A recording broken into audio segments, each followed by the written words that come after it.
Saya memang nggak punya pengalaman, saya nggak punya masa lalu. Maka sebagai anak muda yang kita tawarkan adalah planning. Target masa depan. Kita nggak punya masa lalu, maka yang kita tawarkan adalah masa depan. Persaingan sehat, sejahterakan rakyat. Roll! 3, 2, 1. Welcome to Pod Country. Podcast KPPU Kanwil 3 Bandung. Halo Sobat Kompetisi, pemirsa Pod Country, podcast KPPU Kanwil 3 Bandung dimanapun Anda berada. Assalamualaikum warahmatullahi wabarakatuh. Salam sejahtera untuk kita semua. Sobat Kompetisi, hari ini kita kedatangan tamu yang sangat menginspirasi menurut saya ya. Seseorang yang banting setir ya, istilah populernya, dari seorang pegawai KPPU nih ternyata menjadi seorang pengusaha atau entrepreneur. Dia adalah Helmi Nur Jamil. Halo, saya Helmi Nur Jamil. Betul kata Bung Aru, saya dulu sebagai pegawai KPPU, Ya. sekarang jatuhnya sebagai petani. Petani ya? Petani jamur.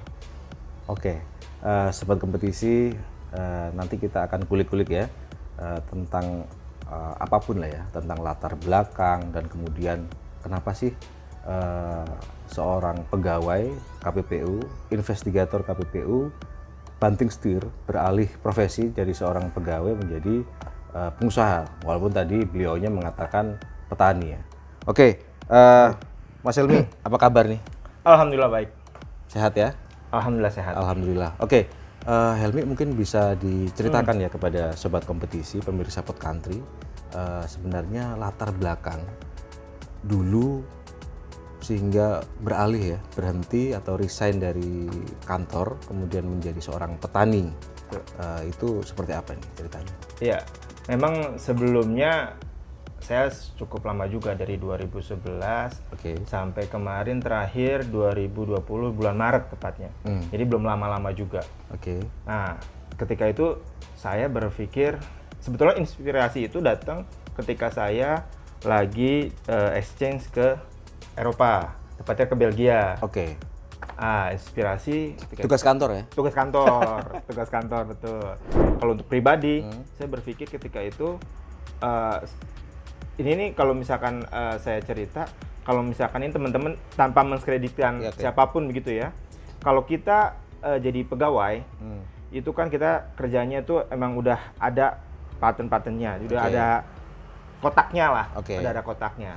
Nah, ketika itu saya ngelihat teman-teman saya, terutama dari alumni SMA, itu lebih banyak dia memang jadi pengusaha gitu. Nah, di situ saya lihat memang ada perbedaan yang signifikan antara pegawai dan pengusaha. Apa? Lebih kaya ya yang pengusaha? Mungkin kalau misalkan lebih kaya itu kan hasil dari proses. Nah, tapi untuk meniti banyak orang tuh yang sebetulnya mereka itu tidak berani ambil resiko untuk di awal gitu. Nah, jadi ini sih pesan juga buat teman-teman gitu, kalau misalkan kita mumpung masih muda.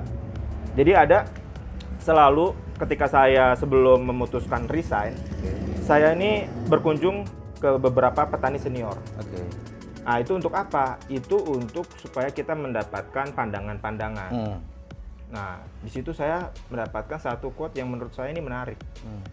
Ketika kita yang muda, kita biasanya itu banyak melakukan inovasi, melakukan hal-hal yang baru gitu. Karena kita emang belum pernah merasakan gitu. Berbeda dengan pandangannya senior. Kalau senior itu kita ngomong A, kita kasih planning B gitu. Saya udah pernah rasain itu, saya udah pernah ngerasain ini. Jadi lebih ke arah kamu itu masih baru, kamu itu kurang pengalaman begitu. Nah, tapi saya bilang, saya memang nggak punya pengalaman, saya nggak punya masa lalu. Maka sebagai anak muda yang kita tawarkan adalah planning. Target masa depan. Kita nggak punya masa lalu, maka yang kita tawarkan adalah masa depan. Luar biasa. Makanya sebelum saya memutuskan jadi pengusaha, saya bikin dulu roadmap perjalanannya. Targetnya seperti apa. Kayak jamur halwa, ini saya targetkan 2029. Stop dulu. Ini biar jadi penasaran nih Sobat. Siap. Katri. Saya mau balik di awal dulu ya. Boleh. Sebelum jauh, tadi kan terinspirasi ketika ada perjalanan tugas ya, dari kantor ke Belgia. Nah, itu belum clear tuh. Sehingga kemudian memutuskan itu ya, memutuskan untuk apa sih yang terjadi di Belgia, Mi?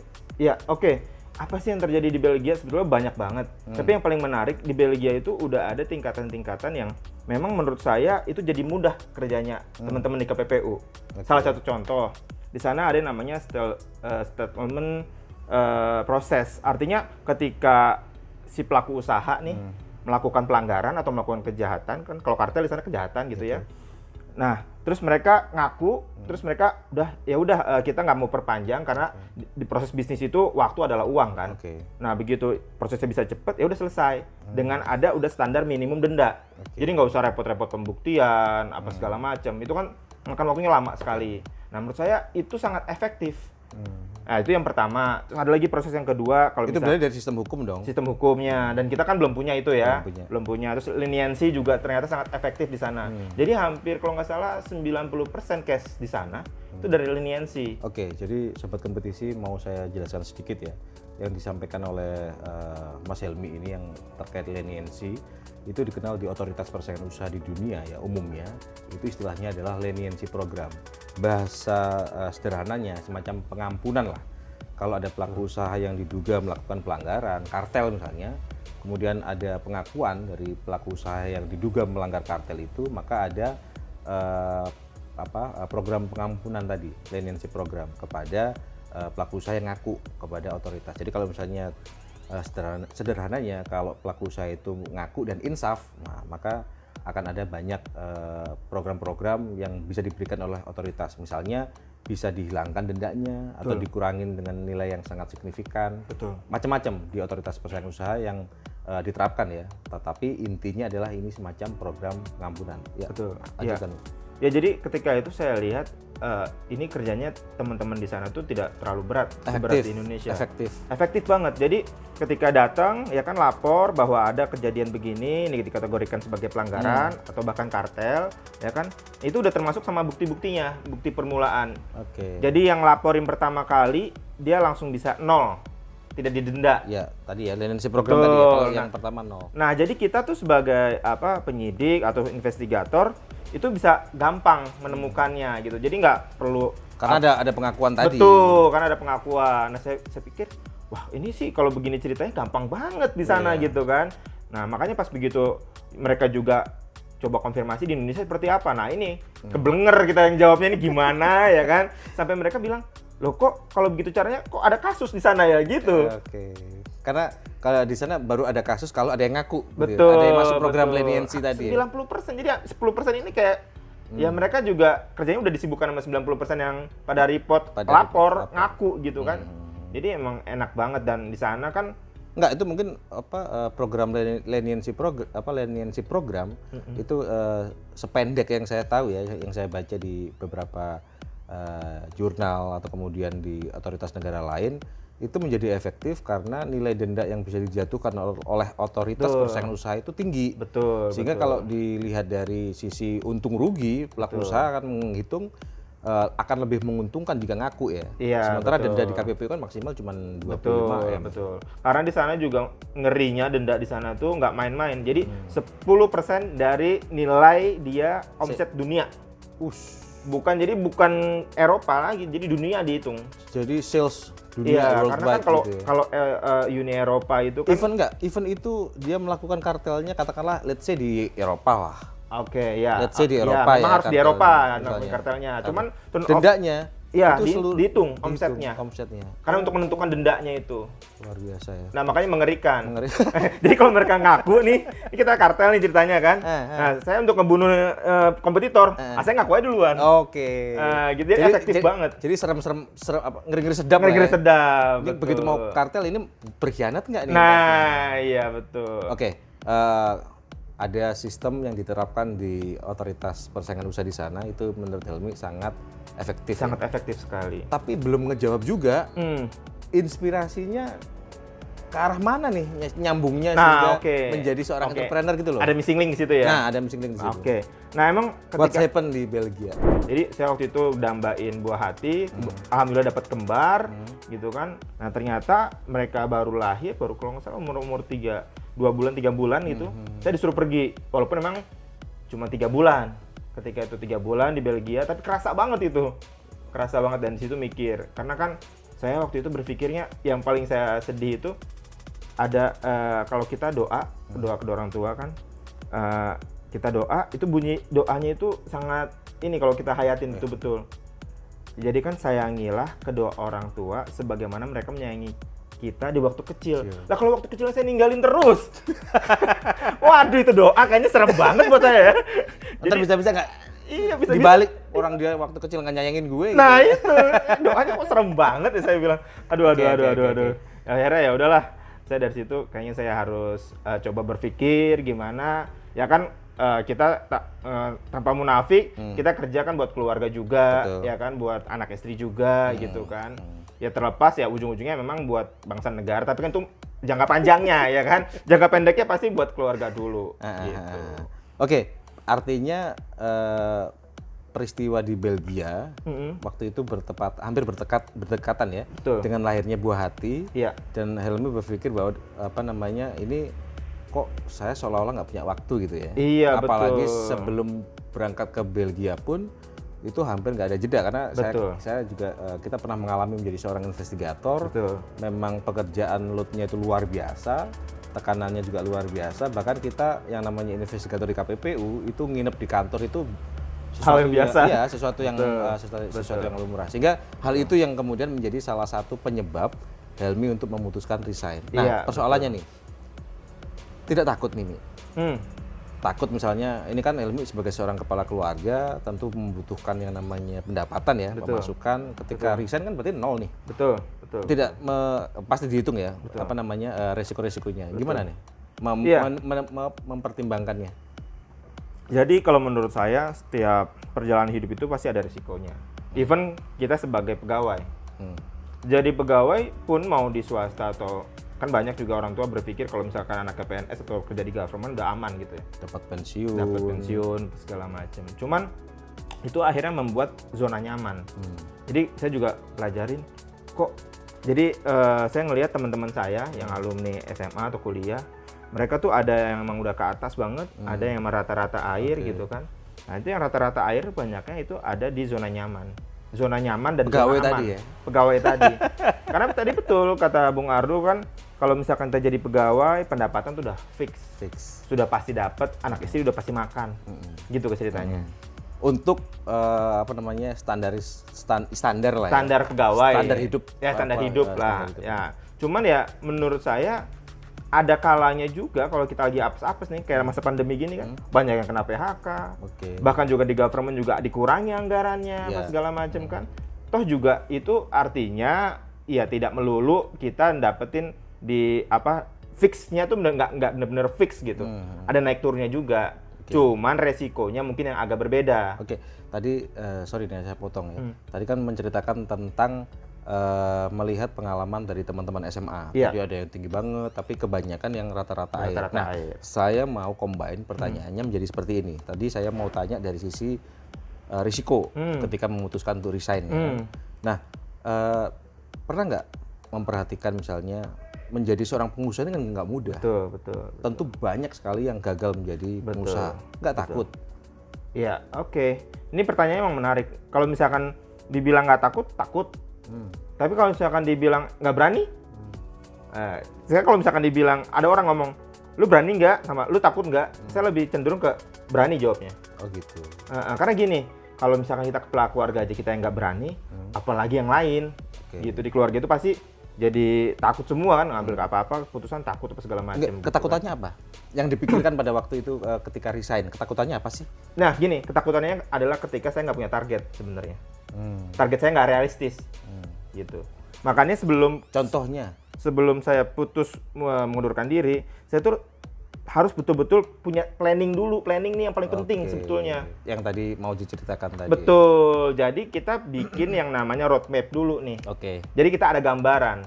Sama aja sih sebetulnya kalau misalkan kita kerja, ya kan saya buat usaha juga saya nggak mau usahanya itu profitnya itu gabung sama uang pribadi gitu kan. Saya juga di sana digaji. Cuman pindahin zonanya aja. Yang tadinya di government sekarang ke benar-benar murni swasta gitu kan. Nah itu sebetulnya gitu. Enggak, sorry. Jadi tadi saya mau menjawab, tapi Helmi melihat itu, artinya memotret kisah pelaku usaha Betul. atau orang yang beralih menjadi seorang pelaku usaha, atau teman Helmi yang punya pengalaman yang dia memutuskan untuk beralih menjadi pengusaha tapi gagal gitu. Nah, ini bocoran sebenarnya nih, bocorannya gini. Jadi saya juga sekarang lagi mencoba menerapkan sistem integrasi vertikal. Nah, itu tuh maksudnya ya, sobat kompetisi pemirsa Pod Country, istilah integrasi vertikal ini KPPU banget ya. Jadi itu adalah istilah sederhananya seorang pelaku usaha itu yang menguasai itu rantai atau proses produksi itu dari hulu sampai ke hilir ya. Istilah dari ujung ke ujung itu dikuasai semua. Nah, itu dipelajari banget oleh pegawai-pegawai KPPU khususnya investigator karena memang di dalam undang-undang kita atau undang-undang KPPU, Undang-Undang Nomor 5 Tahun 99 itu ada pasal yang mengatur mengenai larangan untuk integrasi vertikal ya. Tetapi tentu integrasi vertikal yang dapat menimbulkan praktek monopoli dan persaingan usaha tidak sehat. Artinya kalau dia melakukan integrasi vertikal itu murni tanpa untuk efisiensi dan tidak melanggar itu diperbolehkan. Betul. Gitu. Iya, jadi ilmunya KPPU banget nih. Ilmunya KPPU banget. Hampir saya terapin kurang lebih ya di luar pertanian khususnya, tapi ilmu-ilmunya itu selebihnya dari KPPU. Oke, bisa dilanjut setelah itu. Iya, jadi kan akhirnya tadi sampai mana ya yang sampai mana ya kita diskusi ya? Sampai tadi integrasi vertikal tadi. Oh enggak, maksudnya tadi akhirnya kenapa saya kok milih komoditi ini gitu ya. Nah, kan jadi setelah saya lihat gambaran banyak komoditi ya kan, saya pertama ngelihat wah sapi selain modalnya gede ya kan, itu udah banyak banget itu raksasanya. Dan KPPU pernah menangani kasus sapi Betul. Terus kemudian ayam. Wah, ini lebih lagi nih. Rasa saya, aduh kayaknya kalau compete sama mereka kan nggak mungkin gitu kan, apalagi untuk sekelas pemula. Modalnya juga seadanya gitu kan. Ada terus mencari. Nah, sampai ketemulah ternyata ada satu komoditi yang harganya nggak terlalu fluktuatif dan panennya tiap hari. Oke, itu nanti kita bahas ya. Sobat kompetisi, saya mau kulik lagi nih soal latar belakang dan segala macam. Nah, ketika memutuskan untuk tadi ya, sudah bikin planning, kemudian menemukan sektor mana atau komoditas apa yang mau disasar ya.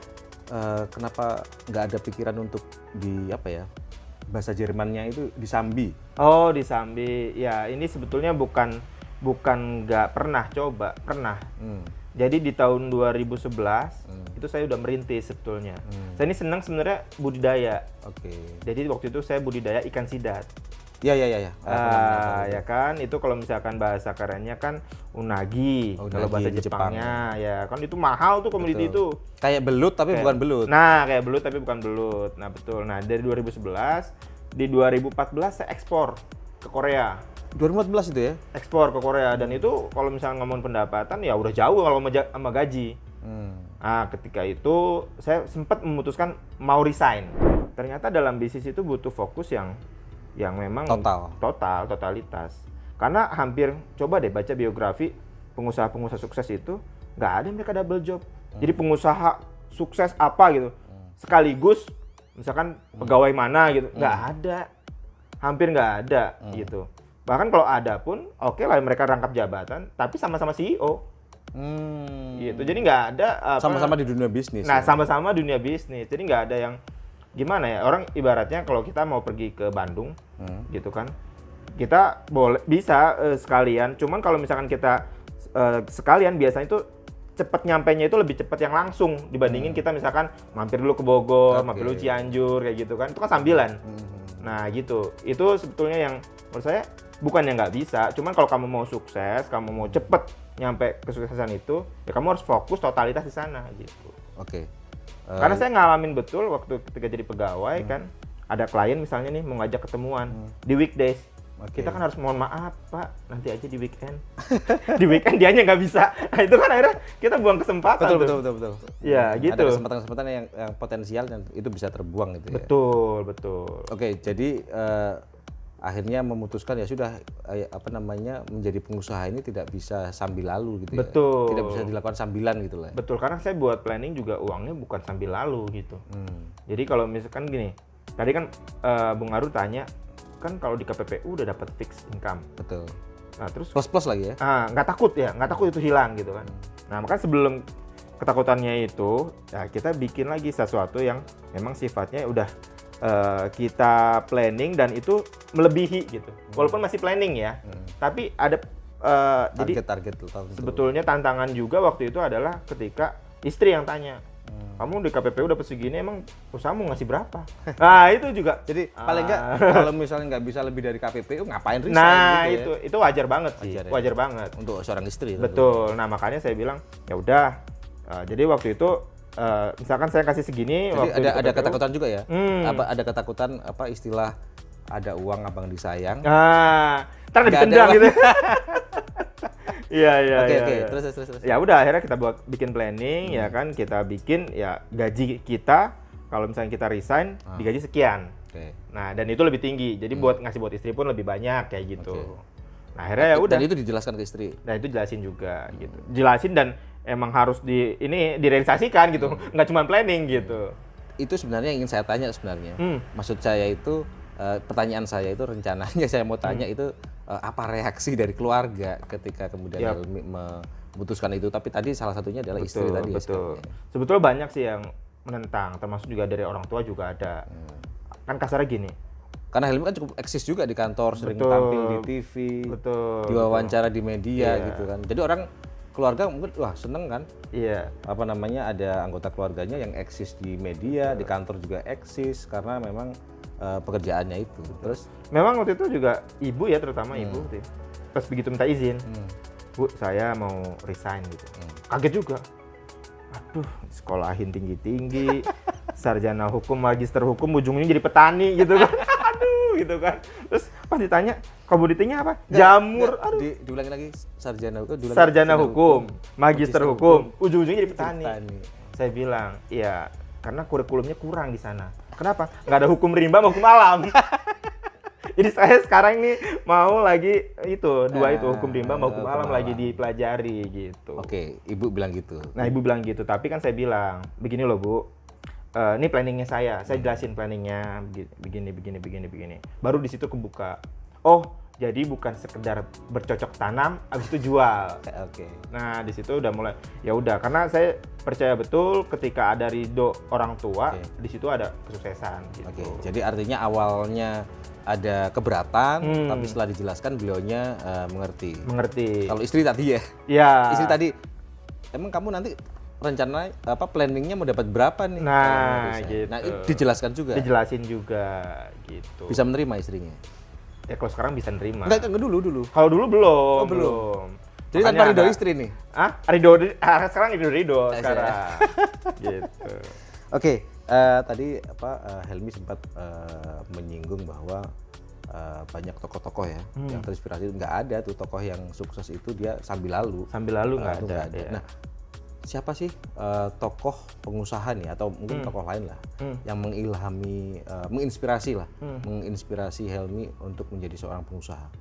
Enggak, sebetulnya sih saya lebih terinspirasi sama kawan saya. Dia kan pendiri Ruang Guru, CEO Ruang Guru. Belva. Itu temannya Helmi. Itu teman kamar justru dulu. Waktu di boarding school dia sama presiden itu teman sekamar. Emang dia sosok yang menurut saya, loh, kita lulus bareng ya kan, kita juga maksudnya di selevel lah, seangkatan gitu kan. Loh, itu dia bisa meroket sekali ya kan. Dia di Harvard loh. Betul, ya walaupun kuliahnya beda lah. Beda jauh ya kuliahnya. Ya, cuman kan saya Enggak jauh juga, bagus juga kan. bagus juga. Enggak, maksudnya yang saya pikir ketika itu adalah, oh ternyata memang kalau misalkan kita main di zona nyaman, zona aman, ya kita juga rata-rata air jadinya gitu, nggak akan bisa meroket banget gitu. Karena kan juga ya memang harus dipungkiri kalau memang waktu awal-awal merintis, mungkin sekelas Belva pun awal-awal juga sama. Oke. Ada apa namanya, nggak tidur gitu kan, ada fase-fase yang nangis-nangis gitu kan, karena mungkin omsetnya nggak sesuai target apa segala macam. Itu wajar di awal. Cuman kan emang ya segala sesuatu kalau misalkan kita niat, kita sungguh-sungguh fokus. Nah sekarang kan mungkin si Belva udah memetik hasilnya kan. Gitu. Pernah bahkan dipercaya menjadi Staf khusus presiden, ya. ya. Staf khusus presiden. Betul. Ruang Guru juga ekspansinya luar biasa. Betul. Banyak hal yang bisa dipetik ya, Iya. dari apa yang dilakukan oleh Belva. Jadi dari Belva lah yang membuat Helmi akhirnya memutuskan yakin bahwa ini adalah jalan yang Betul. bisa ditempuh gitu ya, Betul, menjadi seorang pengusaha. Iya. Dan lagi kan saya lihat menurut data BPS ya, jumlah petani itu sekarang itu rata-rata itu mendekati masa pensiun gitu. Jadi Karena tidak ada pemuda ya iya, yang kaum punya- milenial kaum itu milenial yang tidak lebih yang berkeinginan menjadi seorang petani. betul, lebih senang di dunia startup, Oke. di dunia Karena teknologi gitu kan. keren Karena mungkin keren ya menurut kan. mereka ya. Jadi bankers ya kan, jadi pegawai kantoran gitu. Hampir kalau misalnya dilihat dari data itu hanya 30% dari kaum milenial yang akhirnya balik jadi petani. Nah, ini kalau misalkan terus-terusan merosot, next kita mau makan apa? Mau makan data? Oke. Kan nggak kenyang. Tapi Helmi ini memutuskan menjadi pengusaha Hmm. atau entrepreneur bukan kecelakaan ya, karena kan Bukan. banyak nih Bukan. di episode podcast kita sebelumnya ya, namanya Sobat Kompetisi itu ada disampaikan oleh narasumber ya dari teman saya pada waktu itu Bimo,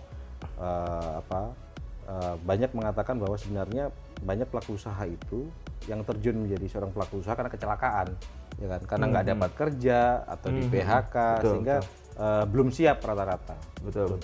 Dan tapi teman kita yang satu ini sudah membuat perencanaan ya, membuat planning, Betul, target ke depan betul. seperti apa. Karena tadi ya resikonya luar biasa karena Iya, ada keluarga yang Betul. Karena gini, kalau kita tanpa perencanaan, kalau saya ya, kita bisa sampai tujuan, cuman nggak tahu kapan waktunya. Tadi kan sudah melihat nih mempelajari sektor-sektor atau komoditas apa yang dipilih. Nah, komoditas apa sih yang akhirnya ditekuni oleh Helmi ini? Nah iya, jadi kan waktu itu udah kita keker beberapa komoditas gitu ya. Nah, kebetulan ada teman kantor itu main jamur tiram, tapi di fase growing aja. Di growing. Loh, saya penasaran, emang kenapa sih? Saya juga dulu pernah sih nonton gitu di TV ada yang budidaya jamur, cuman menurut saya sepele banget. Jamur, harganya berapa sih? Ya benar, kalau saya ke pasar itu mungkin seplastik gini kan cuma 5.000 Nah tuh. itu, Yang segini plastik segini ya. awalnya saya pikir jamur loh nggak seksi banget ya jamur gitu loh. Terus saya tapi penasaran kok dia kayaknya enjoy ya. Nah saya coba, bro boleh nggak main ke tempatnya kukumbungnya gitu kan. Saya lihat, wih ternyata nih jamur jangan dipikir kayak komoditi lain, panennya tuh satu waktu aja. Begitu saya lihat, wih panen tiap hari. Jamurnya jamur apa sih Jamur tiram. jenisnya? Oh Jamur tiram. Jadi jamur tiram itu jamur yang tudungnya tuh mirip cangkang tiram, makanya dia dibilangnya jamur tiram. Nah jamur tiram ini sebenarnya ada beberapa jenis, cuman kalau misalnya tempat saya tuh jamur tiram khusus yang jamur tiram putih. Jamur tiram putih, nah itu akhirnya saya lihat, wah ini kalau panennya tiap hari boleh juga nih gitu kan. Nah di situ saya berpikir, karena gini, kalau misalkan panennya tiap hari kita tuh udah kayak nanam pohon duit. Oke. Nah jadi kan kalau misalkan kita waktu kecil-kecil gitu kan, ada nggak pernah kebayang nggak kita mimpi punya pohon duit. Jadi begitu kita bangun kita petik jadi duit gitu. Nggak, saya nggak pernah mimpi kayak gitu. Nggak pernah ya? Oh saya dulu pernah mimpi begitu. Jadi mimpi orang malas gitu ya. Mau tidur metikin Metikin duit gitu ya? Nah gitu. Oke. Nah ketika itu saya bilang, Tapi kalau pohon duit, metikin duit, air yang disiram itu air keringat. oh Soalnya keringat. usaha Iya tadi. iya betul. Nah di jamur itu panennya tiap hari, terus langsung ada penadah yang datang jadi langsung jadi duit cash. Kok semudah itu? Maksudnya dari sisi pasar nih, memang permintaannya gede. Kalau dibilang gede kecil tuh kan relatif ya. Tapi kalau misalkan ada satu industri datang gitu kan, saya butuh 3-4 ton sehari. Kira-kira gede apa kecil? Gede lah Nah itu dia. Itu di dunia jamur. di dunia jamur. Oke, tadi setelah datang ke kumbung teman kita ini Iya, ya, karena saya betul, juga, betul. karena kita juga kenal. Terus akhirnya Saya bilang, ini udah berapa lama main? Udah setahun dia bilang gitu kan. Naruh berapa? Sekarang jadi berapa? Nah itu untungnya menurut saya ya cukup lah untuk sekelas komoditi. Wah menarik juga nih kalau kayak gini. Akhirnya saya bilang, kenapa kalau udah tahu maksudnya ada fakta begitu kan, dan udah maksudnya kan bisnis bukan artinya bukan yang kita nyari-nyari lagi, tapi yang udah pasti gitu kan. Oke. Ya kenapa kita nggak bikin aja langsung dari pabrik bibitnya gitu. Nah dari situ udah saya bikin konsep, saya bikin planning ya kan, saya coret-coret, ya udah kita jadiin satu gambaran gitu kan, target akhirnya di situ. Nah itu dari situ saya bilang, kayaknya boleh juga nih komoditi ini, karena pertama komoditi jamur itu belum belum ada kompetitor yang betul-betul besar gitu. Ya udah, jadi kita bikin planning ya kan, ternyata setelah kita bikin planning, wah uangnya gede nih. Ya kan, uangnya gede. Nah, kalau misalkan uang segede ini tapi kitanya nggak fokus, saya khawatir ada loss apa segala macam, kita bakal nyesel banget nih. Nah, akhirnya saya bilang, yuk kalau misalkan kita mau bikin usaha, syaratnya satu, resign. Nah, di situ akhirnya teman saya ketika itu mungkin ada pertimbangan satu dan lain hal, akhirnya tidak berani gitu ya, tidak berani ngambil resiko yang terlalu besar. Saya juga waktu itu sempat bimbang, waduh, berarti sendiri dong. Nggak ada temen ya? Sendiri dong, nggak ada temen dong. Kalau jatuh nggak ada temen Nah gitu ya? itu, aduh ini gimana ya. Tapi ya namanya kita tekad sudah bulat ya kan. Saya nggak mau juga doa tiap hari ntar anak-anak saya doanya itu bumerang ke saya. Aduh, saya bilang udah dah, Bismillah aja. Akhirnya ya udah, saya beranikan diri ya kan. Saya sewa di Bogor, di Ciawi gitu kan. 1 farm, kemudian 2 farm, sekarang 3 farm. Oke. Gitu. Ada 3 farmnya. Ada 3 farm. Satu farm itu apa namanya, kapasitasnya berapa itu bisa menghasilkan? Kurang lebih sampai 200 sampai 300 kilo sehari. Sehari. Permintaan pasar? Permintaan pasar dari data Asosiasi Petani Jamur Jawa Barat 10 ton minusnya itu sehari. Minusnya 10 ton. Enggak, artinya gini, ketika ada permintaan pasar yang besar, tentu apa namanya, entah tengkulak ya istilahnya atau konsumen lah ya. Itu kan pasti cari nih. Betul. Nah, yang datang ke Helmi ini ya, istilahnya konsumennya apa? Farmnya Helmi ini itu mintanya berapa kilo atau berapa ton? Banyak, macam-macam. Jadi tengkulak itu ada level-levelnya juga. Oke. Ada yang levelnya apa, pasar lokal kecil, ada pasar induk, ada juga yang memang dia skalanya memang udah industri gitu. Nah, kalau yang dari ke tempat saya ada 20 tengkulak, yang baru bisa saya layanin cuma 2. Buset. Berarti masih potensinya gede banget ya. Gede. untuk apa, membesarkan diri karena dari sisi demand-nya aja udah luar biasa banget. Luar biasa. Bahkan ada salah satu perusahaan makan restoran itu ya.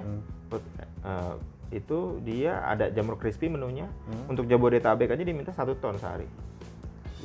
Luar biasa ya. Dan kalau misalnya dihitung nih ya, keuntungannya setiap 1 kilo berapa sih? 1 kilo kurang lebihnya di angka 20-30% Dari modal kerja? dari harga itu. Dari harga itu? Dari harganya gitu. Itu kalau kita lebih bisa efisien ya bisa lebih lagi gitu. Dan Helmi kapasitasnya sekarang udah 600 berarti ya? 500-600 kilo. 500-600 karena iya, punya 3 kumbung ya? betul, 3 farm. 3 farm, sorry. 3 Iya. farm. Dan karena ada banyak permintaan dan pasar masih membutuhkan, ada rencana Jadi untuk kalau ekspansi. planning kita di akhir Desember 2020 2 ton kapasitas kita. Kapasitas kita 2 ton sehari. Sehari ya. Sorry tadi kita lupa untuk menanyakan. Punya pengetahuan jamur nggak sih? Atau cuman gara-gara melihat farmnya teman kita pada waktu itu? Iya. Jadi kalau kita mau bisnis atau kita mau usahakan tuh yang kita senang. Karena dari awal saya bilang saya senang budidaya. Jadi apapun. Sidat tadi ya? Iya. Tapi kan sidat nggak budidaya men? Tapi kan itu dia growing dari fase glasil, terus elver, terus kan fingerling sampai konsumsi gitu kan. Growingnya, budidaya yang growingnya. Karena memang belum bisa dibudidayakan gitu, belum bisa dipijahkan, dianakan gitu belum bisa. Makanya kita waktu itu cuma growing aja. Nah, tapi beda dengan jamur. Jamur sudah bisa namanya kalau di jamur tuh kultur jaringan ya kan, mulai dari situ sampai ke tahap tepung. Oke, sebelum kita ngomong soal tepung nih, tadi kan sempat disinggung soal integrasi vertikal. Betul. Sebenarnya kalau dari sisi industri jamur itu ada berapa step sih? Maksudnya dari sampai jadi fase yang pertama kalau dari industri jamur ya, dari sisi di atasnya hulunya itu ada namanya kita kultur jaringan. Jadi ini proses pembibitan. Jadi si jamur ini tanpa adanya bibit kan nggak bisa dia tumbuh sendiri. Kecuali kita main jamur liar. Gitu kan. Nah, ini proses kultur jaringan ini memang harus orang yang betul-betul punya keahlian. Karena nggak bisa sembarang orang bikin, misalkan ambil jamur gitu kan, bikin langsung jadi nggak. Gitu. Jadi memang ada kayak semacam lab kecil gitu kan, Kita juga awal-awal kita juga nggak berani untuk bikin itu. Ya waktu awal-awal kita masih beli. Jadi beli bibitnya, master bibitnya, baru kita bikin ke backlog. Jadi kalau misalkan di jamur itu ada namanya F itu sebenarnya singkatan. Tapi artinya sih sebetulnya turunan gitu, turunan. Jadi di jamur itu ada abis di kultur jaringan itu namanya F0, terus ke F1, F2, baru F3. F3 ini backlog. Iya. Itu burung juga kayak gitu kan? Iya, betul. F0, betul, F1, betul, F2 betul. turun-turunan. Baru gitu. turun-turunan. Nah, gitu. Nah, sekarang kita memang udah punya lini itu. Jadi ada satu lini emang divisi khusus untuk ke bibit. Oh, bibit. Jadi di Indonesia ini banyaknya teman-teman itu ya bibit yang penting jadi gitu. Tapi kalau misalkan di industri lain Ambil dari orang gitu ya? di industri lain ini bibit ini udah memang apa ya, betul-betul diteliti gitu. Gimana jamur itu yang tadinya misalkan 4 bulan, bisa nggak sih jadi 3 bulan gitu. Nah misalkan tadinya satu backlog, misalkan 300 gram, bisa nggak sih jadi 400 gram, kayak gitu. Nah ini sebenarnya kalau saya lihat di industri ayam, itu kan market leadernya itu udah betul neliti itu sampai situ gitu. Jadi gimana sih ayam yang tadinya 2 bulan, 3 bulan, Jadi ada research and development. itu jadi 28 hari gitu kan, jadi sebulan gitu kan. Nah itu saya pikir memang wajib ke sana gitu. Kalau memang betul-betul industri ini mau maju gitu kan ke next level gitu. Makanya saya sudah Memang merintis. belum ada penelitian, katakanlah dari lembaga-lembaga penelitian ya, baik pemerintah maupun swasta. Mungkin ada, tapi sifatnya bukan industri. Oke. Hanya sifatnya Pengembangan diteliti. keilmuan. Ya, pengembangan keilmuan, tapi sudah berhenti gitu. Oke. Nah, itu yang kadang-kadang sangat disayangkan ya. Sangat disayangkan. Jadi, ketika kita mau produksi banyak untuk kebutuhan industri, ini yang akhirnya kurang. Dan ini gitu potensial. kan. Dan ini potensial. Oke, dan akhirnya Helmi melakukan katakan R&D sendiri lah. Iya, Riset dan development sendiri. betul. Menggandeng siapa, Mi? Ini kan sarjana hukum, magister hukum ya? Iya. Kalau saya, jadi kalau nama PT di saya itu Halwa Farm Sinergi Indonesia. Nah, Jadi kita, itu ya? nah ini kita tekanin nih. Kalau ini kan brandingnya Jamur Halwa ya. Tapi nama sendirinya itu PT Halwa Farm Sinergi Indonesia. Kita tekanin di sinergi. Oke. Jadi kalau menurut saya nggak zamannya lagi sekarang tuh kita mau berusaha, tapi kita keep sendiri gitu. Kita tuh harus Tapi bukan berani. kartel ya? Bukan. Bukan. Jadi bedain kolaborasi sama Nah, konspirasi. Betul, itu juga di beberapa edisi podcast kita juga dibahas itu. Nah, Bukan ya. antara kolaborasi dan konspirasi. Nah, yang kita terapin di sini adalah kolaborasi. Gitu. Jadi sifatnya share profit kayak gitu kan. Terus juga gimana sih? Misalkan kan orang tuh beda-beda ya. Ada yang orang senengnya neliti, tapi dia kalau untuk sales jeblok. Jeblok, betul. Nah, ada yang senengnya dia budidaya, tapi untuk untuk buat bikin jadi bagus, jadi gede, jadi cepet, itu dia nggak bisa. Cuman pokoknya dia ngerawat aja karena dia sayang sama misalkan tanaman kayak gitu-gitu kan. Jadi orang ini beda-beda nih karakternya. Nah termasuk saya di tim juga begitu. Kalau Halwa Sinergi tadi jago semuanya? Enggak, Oh, jadi kita enggak. kenapa akhirnya kita butuh tim? Karena kita masing-masing itu punya kelemahan. Oke, jadi sinergi tadi ya? Iya, Gabung-gabung tadi ya? betul. Termasuk juga kita kan sekarang banyak mitra, jadi kan banyak juga orang tuh yang mungkin dia pensiun dini, dia pensiun, terus punya lahan kosong. Nah itu kita ajak sinergi. Oke, kita tahan dulu itu soal mitra. Kita belum selesai dari sisi hulu hilir tadi ya, Helmi? Kan tadi masih di pembahasan soal kultur jaringan, bibit ya. Setelah itu apa? Nah jadi F1, F2, terus ke backlog atau F3 backlog. Nah backlog ini adalah media tanam. Oke. Media tanam dikasih bibit F2, nanti ujung-ujungnya dia yang jadi jamur. Oh, ayam itu semacam DOC. DOC-nya ya? Betul. DOC kan ya? Nah ini sebenarnya juga bisa dijual. Oke. Gitu sampai fase yang F3 ini sebenarnya F1, F2 juga bisa dijual tapi kuantitinya sedikit. Nah yang di backlog ini kuantitinya lumayan banyak. Oke. Karena kalau untuk pemula langsung dia bikin backlog bisa nggak? Bisa. Cuman untuk tingkat kontaminasinya, terus juga tingkat yang nanti ketika tumbuh jamur dia jual kemana, itu kan juga harus dipikirin. Oke, nanti ya sobat kompetisi pemirsa Pod Country untuk membantu supaya lebih seru lagi nih sambil mendengarkan Helmi menjelaskan soal industri jamur, nanti kita akan tayangkan juga cuplikan gambar-gambar ya. Sehingga tahu backlog itu nanti seperti apa, kultur jaringannya itu apa, jamurnya sendiri seperti apa. Iya. Nah, jadi di situ itu fase saya bilang fase 1 Jadi F0 sampai F2. Itu divisi khusus untuk pembibitan. Kemudian Orangnya F3 juga. jadi backlog. Nah, F3 nih backlog. Backlog itu sudah Produksi, jadi produksi bibit Sudah ya. di luar bibit ya? Bisa di luar. Oke. Jadi kayak benar-benar cuma DOC-nya aja kalau Oke. di ayam. Nah, itu kita betul-betul bikin sendiri, ya kan, proses sendiri. Nah, menariknya untuk bikin satu backlog itu 80% itu limbah. Apanya nih? Medianya. Medianya. Jadi kalau misalkan komponen Media tanam maksudnya? media tanamnya. Oke. Jadi kan 80% itu limbah, sebetulnya ini industri itu kalau di skalanya dimasifin lagi ya bisa-bisa limbah tuh emang benar-benar nggak ada Nggak gitu. ada, karena udah bisa dipakai untuk Dipakai. semua Gitu. industri yang lain. Betul. Jadi kan kita ngambil limbah itu serbuk kayu. Misalnya. Serbuk kayu. Nah, ini kan industri biasanya mebel, kalau nggak palet ya kan yang bikin-bikin itu. Oke. Nah, itu kan serbuknya rata-rata dibakar di beberapa daerah. Dibuang begitu aja. Tidak ya kan? dimanfaatkan. Nggak dimanfaatin. Nah, ini kita beli. Kita beli ya kan, jadi pekerjanya juga dapat uang Oke. tambahan ya kan.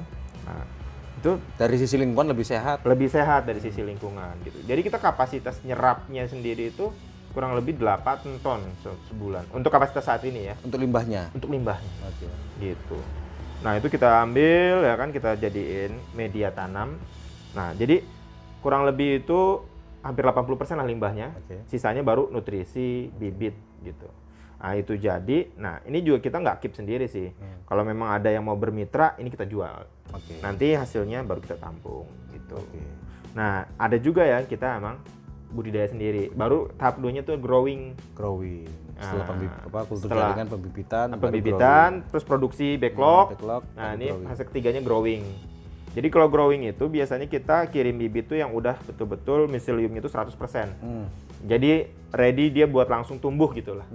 Jadi kurang lebih nggak sampai semingguan dia di tempat, kalau tempat growing kita namanya kumbung. Kumbung itu kayak rumah jamur. Ya. Nah, di rumah jamur itu kita taruh di situ. Nah, itu ntar setelah dia keluar itu panen setiap hari sampai kurang lebih 120 hari. Nah, dari proses itu ya kan, makanya kita buat teman-teman ya kan, apalagi khususnya yang pemula ya, kalau kita sih berharapnya kalaupun mau cobalah di fase growing karena risikonya ini yang lebih kecil dibandingin yang lain gitu. Dan itu Helmi dengan 3 farm itu menghasilkan 500 sampai 600 setiap hari ya. Setiap hari. Setiap hari, luar biasa ya. Nah, kemudian dari sisi itu untuk penjualannya gimana nih? Untuk pemasaran dan penjualannya? Tadi kan lininya belum selesai tuh. Oke. Growing, Setelah growing, jamur fresh. Nah kan jamur fresh baru terakhirnya itu ada tepung jamur. Oke. Jadi 3 farm plus 1 pabrik. Luar biasa. Gitu. Di mana nih pabriknya nih? Pabriknya di Lokasi? Sentul. Di Sentul. Di Sentul. Jadi kita sekarang base camp-nya masih di Bogor. Masih di Bogor. Jadi supaya kan kalau di Indonesia itu yang mahal adalah distribution cost-nya. Oke. Gitu. Jadi supaya itu ketekan lah. Ketekan di situ ya. Oke. Gitu. Sebelum kita bahas soal jamur ya. Untuk penjualannya jamur segarnya itu gimana Oke. sih? Atau bisa digabungkan nih pembahasannya antara jamur segar dengan tepung itu ternyata ada kaitannya. Tadi kan sempat disinggung bahwa untuk menghasilkan 1 kg tepung jamur itu membutuhkan 10 kg jamur 1 banding 10. 1 banding 10. Iya. Jadi gini, masalah klasik di petani itu adalah ketika panen, terus panennya berlimpah, sementara pasarnya itu aja, nah itu akibatnya harga turun. Begitu panen, itu kayaknya klasik ya, nggak cuma di jamur aja, tapi hampir di semua komoditas. Nah makanya kenapa? Bahkan sempat ya kita dengar itu ada tomat ya. Nah dibuang-buangin gitu. Di tengah jalan Iya, karena memang harganya luar biasa. Kalau misalnya biaya petiknya aja katanya lebih nggak mahal, ketutup. nggak Iya, ketutup. nggak ketutup. Nah begitu pula di jamur, ada nggak kondisi-kondisi begitu? Ada. Bukan nggak ada. Nah, cuman kita harus siasatin kan. Jadi kalau kita polanya itu adalah pengusaha, begitu ada masalah kita bukan menggerutu, tapi gimana caranya? Solusinya. Sebetulnya gini, ketika ada masalah, ketika kita bikin solusi itu sebetulnya udah peluang. Gitu. Jadi chance buat pengusaha itu gampang banget. Cari aja masalah, bikin solusinya, udah itu jadi duit. Gitu. Jadi begitu ada, wah masalah nih, masalahnya apa? Panen kebanyakan. Oke. Gue bikin langsung pertama proses konsepnya tuh farm to home. Jadi jualan dari farm langsung ke end user. Jadi memotong rantai distribusi. Bikin terobosan, kita bikin kan sekarang teman-teman mungkin di ojek online gitu ya, lagi pada lesu ya. Ayo kita ajak tuh, yuk sinergi sama Halwa, ya kan. Jadi kita kan panen, langsung kita packing, langsung kirim Jakarta, langsung jual ke tukang sayur, yang nganterin ojek online. Ojek online. Nah itu udah kita lakuin di Jakarta Timur, Jakarta Selatan, sama Depok. Sudah mulai dibangun nggak sistem distribusi yang online tadi? Yang online iya. Nah itu karena jamur ini kan harus Tadi kalau langsung. yang ojek online itu kan media untuk mengantarnya ya, ojek online-nya ya. Tapi pemesan misalnya dari rumah ke rumah, jadi semacam Helmi ini menyediakan marketplace-nya, hub-nya. Ada hubnya. Kalau untuk itu kayaknya Belum ya? Belum. Karena gini, orang itu biasanya kan pesan sayuran itu nggak cuma satu item. Yes. Ada beberapa item. Betul. Nah itu sebenarnya. Jadi kita kenapa bukan nggak bisa sih sebetulnya. Kita kolaborasinya harus banyak. Oke. Ada Banyak. karena memang ada beberapa marketplace yang memang dia ini sobat kompetisi ya, menyediakan banyak Varian. seperti pasar pada umumnya, tapi sistemnya online ya. Betul. Makanya kita kenapa sasarannya langsung ke tukang sayur? Karena yang pertama di tukang sayur kan udah banyak variannya. Yang kedua kita mendekatkan diri ke end user. Karena kan orang tuh nggak makan jamur tiap hari. Oke. Nah that's why akhirnya kita berpikir gimana caranya supaya jamur ini bisa dimakan sama orang tiap hari. Dikonsumsi lah. Dikonsumsi orang tiap hari. Kaldu jamur jawabannya. Orang kan masak, kalau di kita kan kalau rasanya plain gitu kan, Ya. kayaknya nggak enak, nggak selera gitu ya. Nah tapi begitu ada penyedap rasa takut, wah ini kesehatan gimana jadi gitu problem. kan. Nah akhirnya kaldu jamur ini emang lagi booming banget. Makanya kita akhirnya gerak ke arah sana. Gitu. Bikin pabrik, Disentuh. ada investor. Ada investor. Sinergi juga. Iya. Luar biasa ini ya.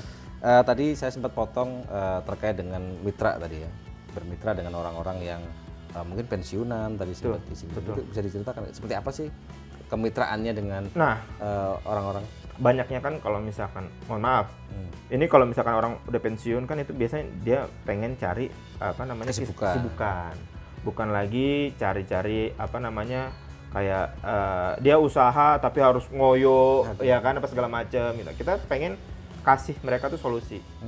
Jadi dengan bermitra sama Halwa, bibit udah kita kasih. Nah bibit ini 100% yang memang siap tanam. Jadi kalau misalkan ada yang jelek apa itu segala macam bisa diretur, tuker. Nah terus juga kan nggak mungkin yang senior yang udah pensiun begitu, terus dia disibukkan harus datang ke pasar, jual lagi apa segala macam gitu kan, dan belum tentu laku lagi kan, resikonya jadi gede. Akhirnya udah kita siapin, kita yang ambil dari farmnya gitu kan, nanti kita jadiin langsung tepung jamur. Melibatkan berapa Petani tenaga kerja sih saat ini? Saat ini Kurang lebih ada 80 orang. Mbak, secara keseluruhan semua unit yang Helmi miliki, misalnya 80 itu petani aja. Petani. Kalau secara keseluruhan sama mitra ya, mungkin tembus di 150 orang ya. Iya. Oke. Kemudian akhirnya kita balik ke jamur, berpikir untuk ini ada kelebihan stok nih, daripada dijual murah, tentu dimanfaatkan. Diversifikasi produk. Karena gini, sekali kita misalkan jual murah, ini akibatnya banyak. Pertama, si petani-petani ini yang jadi mitra kita kapok kan. Ya sekarang kita ngapain sih kerja kalau nggak dapat uang gitu. Ya kan kasarnya walaupun bertani ini kan kerja juga kan. Tapi kalau nggak dapat uang buat apa? Gitu kan. Akhirnya kapok. Nah makanya kalau misalkan kita lihat data BPS itu, produksi jamur tuh hampir flat, tapi petani itu begini-begini. Jadi naik turun. Bahkan ada maksudnya naik turun itu jumlah petaninya. Betul. Jadi kan saya bilang ini ada apa industri ini ya? Over demand. Tapi jumlah petani nggak meningkat. Ini kan ada problem mesti. Iya. Mesti ada problem gitu kan. Saya lihat kenapa ini kok begini banget ini industri gitu kan. Mungkin kalau misalkan perusahaan-perusahaan yang udah lama dan dia skalanya udah besar, mungkin dia nggak ada soal tuh. Dia harga naik turun karena kan dia semuanya bikin sendiri. Karena kan gapnya tuh lumayan antara kita bikin semuanya sendiri dengan kita beli terus cuman di salah satu segmen aja. Itu gapnya lumayan. Gitu. Baik, luar biasa ya sobat kompetisi, pemirsa Pod Country, diskusi dengan kamu kita yang menginspirasi. Kita mau bertanya nih, ketika memasuki masa pandemi COVID ini ya, itu seperti apa nih? Ada efeknya? Berpengaruh ya, ada efeknya enggak? Ya, kita jujur-jujuran aja, ada efeknya. Efeknya awal-awal pandemi itu demand 2 kali lipat. Karena orang-orang itu kan nggak makan di restoran, nggak makan di yang biasanya mungkin take away apa segala macam, pada masak di rumah. Masak di rumah kan pasti dia butuh yang fresh. Dampaknya positif jadi. Positif. Jadi ini ya sobat kompetisi ya. Jadi memang ketika menghadapi bencana atau setiap kondisi lah, ketika ada sektor tertentu yang turun pasti ada sektor tertentu yang ikut naik. Jadi jamur halwa ini termasuk yang growth ya. Iya, betul. Nah, cuman jadi dua kali cuman makin kesini nih, nah ini yang agak aneh lagi. Kan jamur halwa tadi distribusinya itu ada 2, ada yang langsung ke end user, ada yang ke pasar tradisional lewat tengkulak tadi. Nah, kalau yang lewat tengkulak ini yang agak anomali menurut saya, karena beberapa hari ini baru beberapa hari ini aja kejadiannya di pasar sepi. Nah ini agak anehnya, entah faktor daya belinya berkurang, atau memang orang-orang takut untuk ke pasar karena COVID. Nah, tapi kan COVID udah berlangsung dari makanya. Maret kan? Betul. Nah, permintaannya naik ya, Betul. terus tiba-tiba drop sepi gitu. Tapi beda sama yang yang di retail langsung ya. Maksudnya kan user sih masih normal. Tapi yang ke pasar itu yang di pasar itu. Karena kan kalau di pasar, apalagi pasar induk, itu kan biasanya buat usaha lagi ya. Bikin jamur crispy, warteg-warteg, restoran, mungkin semua belanja ke sana ya. Sekarang posisinya itu lagi sepi. Jadi jamurnya panennya tetap stabil, tapi yang belinya yang sekarang agak menurun. Nah, mungkin saya sih berharap juga mungkin untuk pemangku kepentingan gitu ya. Ya kalau misalkan memang bisa, ya tolong hati-hati gitu. Maksudnya indikasi-indikasinya udah ada. Udah ada indikator ke arah sana ya. Dan itu nggak jamur aja. Jadi tadi agak takut ngomongnya. Walaupun sama-sama tahu ya, ke arah sana gitu ya. Ke arah sana, betul. Ya karena itu kan biasa kalau misalkan akar rumputnya udah daya belinya udah lesu, nah itu kan udah tanda-tanda gitu. Makanya kita persiapan kenapa tanda-tanda itu. Betul, tanda-tanda itu. Kita persiapan kenapa buat tepung jamur. Kalau jamur segar itu cuman maksimal ditaruh di kulkas seminggu, jadiin tepung itu bisa 1-2 tahun. Selain itu apa lagi nih, Mi? Kita bicara yang pahit-pahitnya dari bisnis jamurnya Helmi ini. Nah, kalau misalkan ini agak nyerempet ke hukum persaingan ya. Maksudnya yang kita pelajari di KPPU dulu, itu memang ada kejadian. Kalau misalkan di KPPU kan kita sering banget tuh ngelihat tuh kok harga bisa kayak naik turun nggak karuan gitu kan.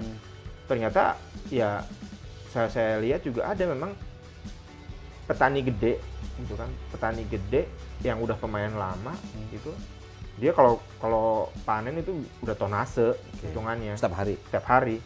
Nah itu kalau dia pasarnya lagi peak gitu, maksudnya panennya lagi naik banget, kan dia biasanya udah punya pasar tetap.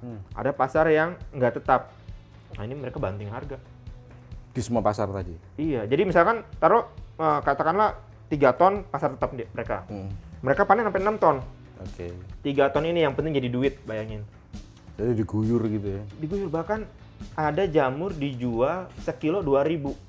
Harga pasaran sekilo itu sampai end user bisa 20.000. Wah, saya jadi ngitung nih, Mi.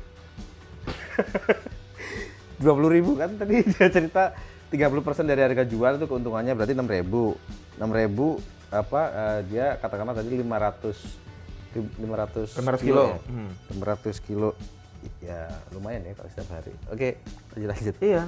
Bayangin yang harusnya 20.000 kalau nyampe end user, dia jual 2.000 per 10.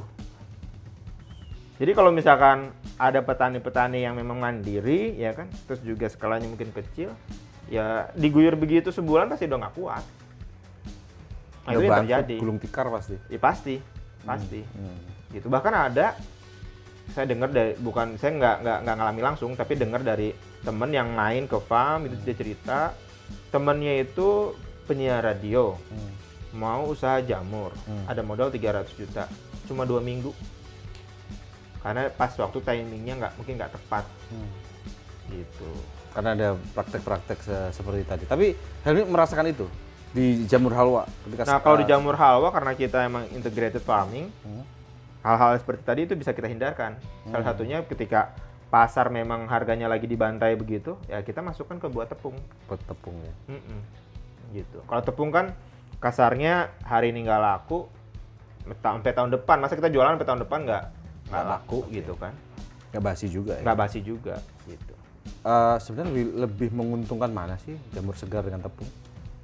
Kalau dari price sih sebetulnya sih 11-12. Cuman kan dari faktor resiko. Oke. Faktor risiko yang kita hadapi beda sangat signifikan. Oke. Pertama kan jamur kan Seminggu tadi iya, kalau seminggu. kulkas. Iya, ya kan berarti harus habis betul kan. ya. Apalagi kalau misalkan teman-teman petani yang benar-benar konvensional atau bahasa saya kolonial itu kan ya harus hari itu juga laku.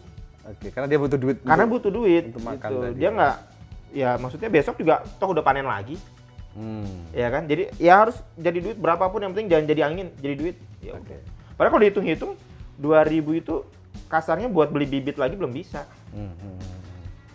Gitu. Oke, ada lagi praktek lagi nggak? Misalnya praktek persaingan usaha tidak sehat yang dialami Helmi ya di industri jamur tentunya.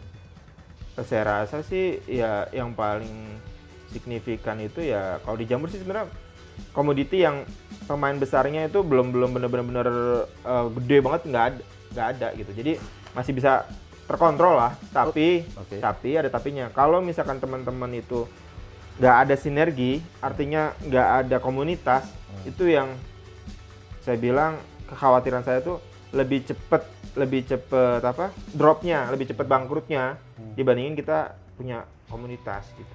Oke, karena memang itu ilmu yang kita pelajari juga di KPPU ya, bahwa ketika berhimpun ya petani-petani atau pelaku usaha kecil itu dia punya daya tawar yang lebih baik. Betul. Nah, itu dirintis juga sama Helmi? Iya, dialami juga karena kan juga Bukan, maksudnya merintis juga untuk membentuk asosiasi. kita baru bentuk banget namanya Kopi Jamil. Kopi Jamil itu adalah komunitas petani milenial, petani jamur milenial gitu. Jadi Kopi Jamil. Enggak diambil dari nama ini kan, Helmi Nur Jamil namanya. Saya juga waktu itu sama teman-teman jangan Jamil dong, ini kesannya ini komunitas banget ini gitu. iya Lu gitu banget kan. gitu ya. Enggak, cuman kan kita harus ada jamur milenialnya. Ya udahlah. Ya udah akhirnya jadilah terbentuklah Kopi Jamil. Ya ini maksudnya supaya kalau kita bahan baku bisa murah gitu kan, kalau misalkan belinya barengan gitu kan. Jadi dapat partai ya. betul, dapat harga partai gitu kan. Terus juga kita kan kadang-kadang juga pengepul itu kalau misalkan kita panen itu di bawah 50 kilo, itu harga dikerjain. Jadi ketika panen sedikit dibilangnya jamurnya kuning, basah apa segala macam, jadi kualitasnya jelek.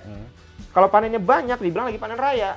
Ujung-ujungnya harga ya di bawah terus. Di bawah terus ya. Iya, nah makanya dengan adanya komunitas ya kan, kita bisa kayak ini kalau mau ambil ya udah nih di komunitas ini, tapi harganya sekian pasti gitu. Oke. Jadi dia nggak ada fluktuatif karena kan yang namanya petani itu kan dia kebutuhannya emang udah ini ya, maksudnya udah fix udah gitu kehitung ya, udah kehitung gitu. Nah sementara kalau misalkan harganya itu naik turunnya nggak karuan kan, apalagi sampai 2.000, ya udah. Yang 10% dari harga normal. Iya, 10% itu nggak bakal bisa nutup. Mau kita efisien kayak apapun nggak bakal bisa tutup. Gitu. Jadi udah pasti mati gitu. Terus asosiasi ini dapat support nggak dari pemerintah? Saya juga jadi tadi kan Kopi Jamil ya, ada juga saya gabung juga di Asosiasi Petani Jamur.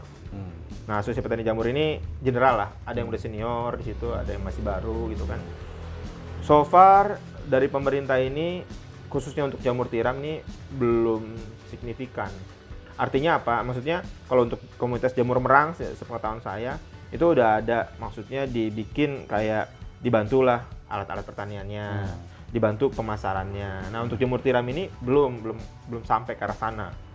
Padahal kalau misalkan kita mau lihat komoditi ini lumayan, dasar data BPS setahun itu kurang lebih data nasional produksinya 33 juta kilo. 16 juta kilo itu udah Jawa Barat. Oh, jadi memang salah satu sentranya itu Jawa Barat ya? Iya, betul. Nah, ini kan kalau potensi ini bisa dikemas dengan baik, apalagi kan kalau misalkan kita jadikan tepung jamur. Yang mana nih kalau di Malaysia udah punya, China udah punya, ya kan? Saya nggak salah tuh Vietnam juga lagi arah ke sana. Karena kalau misalkan di dunia internasional tepung jamur ini ada harganya. dan memang bagus secara kandungan gitu. Kandungan ya. Gitu. Nah ini kalau misalkan bisa pemerintah jembatani, saya pikir jadi kekhawatiran teman-teman yang harga dibanting apa segala macam itu bisa teratasi. Helmi, ini saya mau berbicara. Tadi kan seolah-olah kita ngomong enak-enaknya saja nih menjadi seorang pelaku usaha, apalagi komoditas jamur yang ternyata demand-nya atau permintaannya luar biasa. Tuh. Dan bahkan bisa dikembangkan didiversifikasi produk menjadi jamur, tepung jamur. Nah, kita mau ngomong pahitnya nih. Ya. Tantangan, hambatan menjadi pelaku usaha ya secara umum. Ini seperti apa sih? Ini? Kayak saya tadi kan ceritanya kan enak-enak semua ya. Enak gitu ya. Apa namanya omsetnya itu ya 500 sampai 600 kg per hari loh. Dan itu keuntungannya dari per kilogram harga jamur yang kita beli per kilo itu sampai 30%. Itu kayaknya enak gitu ya. Jadi orang pengen jadi pengusaha. Nah, kalau hambatan dan tantangannya kayak apa sih? Ya, ini sih sebetulnya lumrah lah, nggak di semua, nggak cuma di jamur aja. Cuman yang saya rasakan itu pertama dari sisi tenaga kerja. Oke. Jadi nggak semua orang itu tuh apa ya, gimana ya? Kalau misalkan di petani mungkin karena konsepnya itu agak beda sama buruh gitu ya. Jadi ini kita harus tahu juga karakteristik. Jadi walaupun saya punya 3 farm, karakteristik ini beda nih. Oh. Gitu. Karakteristik seperti apa sih? Jadi ada tuh kalau di desa itu ada yang awal-awal apalagi itu mereka maunya libur hari Jumat misalnya. Oke, jadi farmnya Helmi ini berada di daerah yang berbeda. Iya, kan kita di desa kan, kan. Nah itu kita juga harus tahu tuh kondisi-kondisi begitu. Iya. Repot juga ya kan. Awal-awal ya kita mesti ada penyesuaian di situ. Terus yang kedua, pernah saya terapin nih gaji bulanan gitu kan. Saya so-soan biar bisa kayak tenaga kerja lain lah gitu kan. Kelihatan gede gitu gitu. Pada resign. Oh. Gitu. Karena pola pikir mereka, saya tuh kerja Pak buat makan. Oke. Nah, jadi kalau misalkan Bapak sebulan sekali, saya makan tiap hari Pak, bukan sebulan sekali. Nah, kayak gitu. Jadi tantangan pertama itu dulu waktu awal-awal tenaga kerja. Misalkan udah dapet nih ya kan, udah bagus apa segala macam. Polanya nih aneh-aneh. Jadi nggak mau diatur lah apa segala macam. Karena petani kan bebas, gitu kan. Nah itu, oke, sampai di situ. Itu sebetulnya masih bisa lah kita handle. Yang kedua itu masalah apa ya sebutnya ya, nggak komit atau nipu lah. Karakter Karakter negatif lah ya. Jadi stakeholder itu, nah ini pengalaman juga di KPPU kan. Kenapa saya tuh sampai sekarang supplier di saya, mau itu dia sifatnya supplier bahan baku ataupun dia menjadi supplier buat jamur ya kan, saya nggak pernah mau monopoli atau satu pihak aja. Supaya tidak ketergantungan dengan orang itu aja. Betul, karena itu juga yang bikin hancur usaha sidat saya. Jadi ketika itu saya percaya betul ekspor ke Korea, tapi untuk satu perusahaan. Nah satu waktu perusahaannya itu kolaps, ikutlah saya ikut kolaps, gitu kan? Karena ketika kita besar ya kan, nah kita menggantungkan ke satu pihak aja. Ini untuk bikin kita punya market yang besar lagi itu kan butuh waktu. Betul. Nah sementara kalau misalkan operation udah gede, nah kita lama-lama habis. Udah lama-lama ikutan juga gitu. Nah dari situ, pelajaran dari situ saya nggak pernah mau tuh. Walaupun misalnya kalau misalkan kamu bisa eksklusif, saya kasih harga murah apa segala macam, saya nggak mau. Termasuk ada beberapa misalkan pengepul, udah barang kamu saya semua yang ambil, serap, gitu. Panen berapapun, gitu kan. Tetap saya nggak mau. Gitu. Karena orang kalau ngomongin manis pasti di depan. Ya kan? Tapi kalau udah kejadian, ya udah selesai. Dan itu salah satunya ilmunya dari KPPU juga. Betul, ilmunya dari KPPU juga. Nah, makanya kalau sekarang ada yang silih berganti ya lumrah lah. Gitu kan. Misalkan konsumen kita ya kan udah bagus bayaran di awal, terus suatu waktu dia kena sakit, nyangkut lah invoice 2 misalnya kayak gitu kan. Tapi kan karena kita nggak satu, jadi kita masih aman. Nah itu, terus faktor yang paling ngeri adalah persaingan usaha. Nah, kenapa saya bilang faktor paling ngeri? Kalau bersaingnya itu secara sehat, kita masih oke. Karena punya ilmunya pula kan. Berarti kan kalau bersaingnya sehat, dia ada harga nih, kita juga ada harga. Dia bisa efisien, kita bisa nggak? Berarti kan kita berlomba untuk inovasi, untuk efisiensi ya kan. Bagus tuh. Nah, yang apes kalau udah bersaing tapi nggak sehat. Oke. Kayak kemarin saya contoh, kubung saya dibakar. Dibakar. Kenapa saya bisa dibilang dibakar? Karyawan saya itu ngelihat jam 12 malam ada orang lompat dari pagar masuk ke farm bawa dirigen. Jam 1 kejadian orang ronda, kan biasanya di kampung-kampung sering banyak ronda itu ya. Gedor-gedor pagar apa segala macam. Kebakaran. Untung baru 1 jam itu. Itu kalau misalkan lewat aja misalkan orang ronda nggak ada sampai subuh itu udah Habis. rata Itu satu farm. Luar biasa. Oke, Mas Helmi, mungkin bisa diceritakan ya kronologis terkait dengan kebakaran tadi ya. Jadi yang dibakar ini kumbung atau farm ya? Iya, farm. Jadi ini di farm Bojongmurni. Nah, awalnya kenapa saya yakin itu dibakar? Karena driver waktu itu posisinya baru pulang jam 12 malam. Itu dia habis antar jambul. Karena konsepnya itu memang kita packing langsung kirim gitu kan. Nah, jadi dia baru datang, dia ngelihat ada orang. Ada orang jalan lagi bawa dirigen. Dia pikir ketika itu kan karena di farm itu ada yang nginep ya. Yang nginep 2 orang. Nah, dia pikir nih pegawai gitu. Mungkin mau buang sampah gitu. Nggak pikiran sama sekali dia mau ada bakar. Ada niat jahat gitu nggak pikiran. Udah habis itu dia pamit pulang kan. Nah, jam 1 pagi itu ada, memang kalau di farm tuh bisa ada yang ronda gitu ya, ronda malam. Digedor-gedor farm, kebakaran. Nah, itu akhirnya bangun lah yang jaga. Yang jaga bukain gerbang, habis itu baru akhirnya matikan api. Jadi kondisi kebakar tuh udah 1 jam. Lamanya kebakaran tadi. Iya, kebakaran. Tertangkap nggak tadi yang orang yang diduga membakar tadi? Ini lagi dalam proses penyelidikan. Nggak, orang yang bawa jirikan berarti nggak tertangkap ya? Karena kan posisinya jam 12 malam tuh gelap. Oke. Gelap, jadi dia cuman ya wajah tuh nggak tampak jelas gitu. Makanya dia karena belum begitu yakin 100%, tapi kalau indikasi-indikasi sudah ada. Nah, cuman kan harus dibuktikan nih karena kita di situ posisinya jadi bisa dibilang memang orang yang ngerti betul kondisi internal gitu. Oke. Karena kan jam 11 itu biasa kita masih ada kegiatan buat mastiin steamer.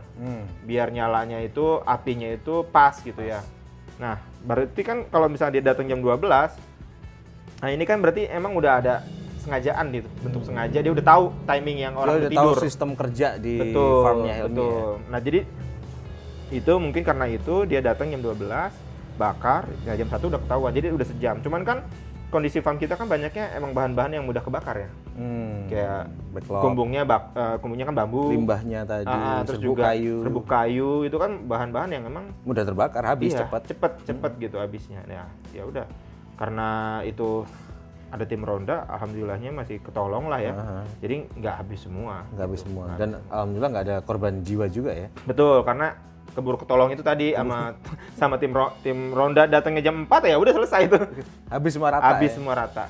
Berapa kerugiannya? Kalau kerugian sih ternyata nggak terlalu banyak ya. Cuman yang saya cukup lumayan lah ya. Cukup lumayan. 1 dari 3 farm itu luar biasa. Ya cuman yang saya garis bawahi di sini, kalau seandainya itu tim ronda nggak ada, ini kan sebenarnya ada korban jiwa gitu. Oke, kekhawatirannya Helmi gitu. Betul, itu yang saya pikirin sebetulnya. Ini kalau misalkan sampai ada korban jiwa kan urusannya bisa lain ya. Gitu kan. Terlepas ini persaingan usaha gitu kan. Tapi kan ini ada korban nantinya kalau misalkan itu terjadi, apalagi kan steamer itu kalau meledak udah kayak bom itu. Dan kita punya di farm Bojongmurni itu 3 steamer. Dan gitu. alhamdulillah belum sempat sampai sudah dekat, satu tuh udah dekat kondisinya. Jadi titik api itu nggak cuma di satu titik. Jadi beberapa titik. Makanya saya bilang ini kenapa disengaja dibakar, karena kan kalau misalkan itu keadaannya adalah terbakar gitu ya atau nggak sengaja gitu, biasanya kan apinya rembet gitu ya. Kalau ini nggak, satu di sini, satu di situ gitu.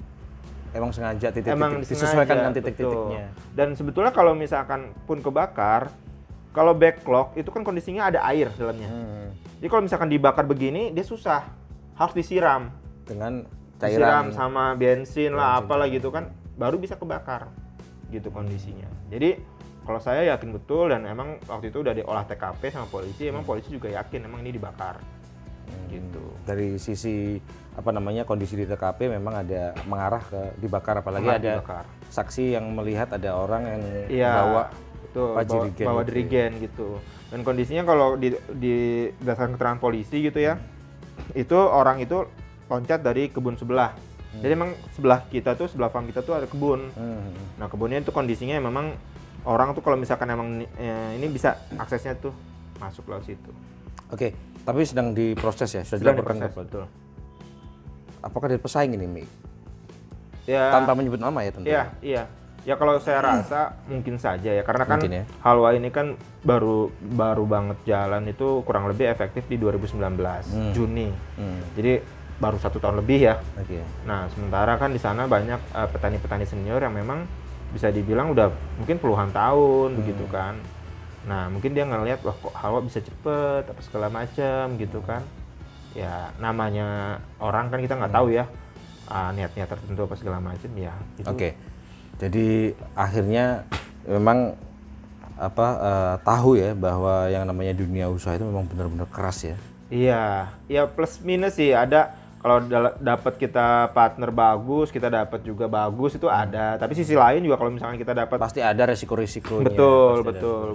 Kalau dulu kan sebagai pegawai investigator di KPPU nangani kasusnya ya. Iya, betul. Nah, sementara sekarang ini sudah menghadapi yang namanya real. Real, ya. Kondisi real di lapangan, persaingan bisnis itu memang bisa keras dan bahkan menjurus ke arah yang kriminal. Betul, iya. Oke, ini pertanyaannya receh nih ya, Ya. sobat kompetisi ya. Tapi saya banyak mendengar terkait dengan hal ini ya, antara percaya nggak percaya.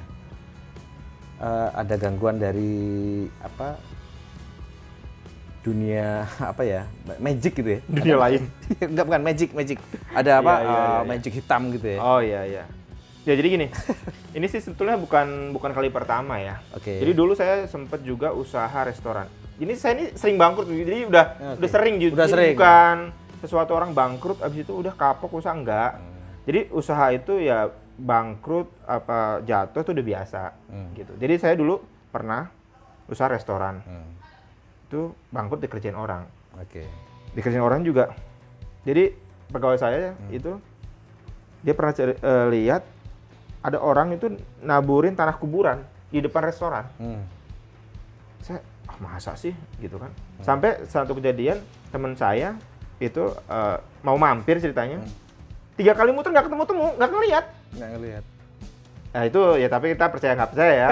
Tapi kejadian bener. Sampai teman saya, Mi lu bohong ya punya restoran di situ. Gua muter-muter 3 kali nggak ada. Ah masa nggak ada? Sampai kayak gitu. Nah kalau yang untuk dijamur, ya kan saya pikir mungkin kalau untuk di F&B memang banyak kan mitos-mitosnya ada yang restoran geludahin lah apalah segala macam kan. Bahkan baru dimasak tiba-tiba basi Nah semua gitu. ya. Saya pikir cuma di F&B. Oke. Makanya kayaknya di F&B emang bukan bakat saya gitu ya. Saya pas di jamur saya pede nggak ada gitu-gituan. Nah singkat cerita ya kan ada salah satu kawan dia kebetulan indigo. Oke. Kalau saya kan nggak ngerasain ya. Pede-pede aja gitu kan. Nah dia bilang, Mi, kenapa? Emang di sini disengajain melihara jin ya? Hah? Enggak lah, kita melihara jamur, enak aja sembarangan. Masa melihara jin gitu kan? Enggak, beneran. Jangan bercanda lah bro gitu kan. Ini kan banyak orang apa segala macam, masa banyak? Ya udah kalau nggak percaya, dibilang sama dia kan. Ini kalau gue ngerasa nih udah berat banget gitu. Awalnya kita nggak percaya. Nah, mulai dari situ kejadian yang awalnya kita selalu nyalain SOP-nya salah ya kan. Ada supplier Cari kesalahan ilmiah lah. iya, ya. ada supplier yang bahan kualitasnya jelek, bibitnya terkena kontam apa segala macam. Sehingga gagal gitu. Nah, sampai kita terus cari kan. Sampai akhirnya temen yang gue bilang gitu, waduh nggak bisa juga ya. Baru mikir gitu. Nah, ada kemungkinan juga gitu saya pikir. Ya udahlah kalau misalkan magic kan lawannya harus magic lagi ya. Nah maksudnya kalau kita nggak ngerti ya nggak mungkin lah bisa selesai gitu kan. Akhirnya ya udahlah kita coba juga akhirnya panggil orang yang ngerti begitu ternyata bener dari kompetitor.